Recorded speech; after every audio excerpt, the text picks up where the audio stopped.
অনেকক্ষণ ধরে সহ্য করছো। অনেক তো হলো। আর কতদিন এরকম ভুল ধারণা নিয়ে বসে থাকবে বলো তো? ঘুরে ফিরে তো সেই একই কথা বলছো। আমার মা নাকি তোমার বরকে ধরে রাখতে পারেনি, আগলে রাখতে পারেনি। তোমার বর কি কচি খোকা? তাকে আগলে রাখতে হবে? আমার মায়ের বরকে কেড়ে নিয়েছো তুমি, তারপরেও তোমার শান্তি হয়নি। এত কিসের কম্পিটিশন তোমার আমার মায়ের সাথে? রাতের বাসি রুটি রাস্তার কুকুর ছাগলকে খাওয়াও, আর ওই দুটো রুটি আমাদের 3 বোনের মুখে তুলে দেওয়ার জন্য মাথার ঘাম পায়ে ফেলে প্রত্যেকটা মুহূর্তে। অনেক কষ্ট করে মা আমাদের 3 বোনকে মানুষ করেছে। আজ যখন একটু একটু করে দিন ফিরছে তার, তখনই ব্যাঘাতিতে চলে এলে।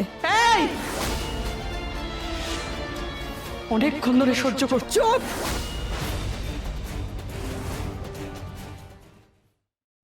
আজই ডাউনলোড করুন আর এনজয় করুন আপনার পছন্দের শো।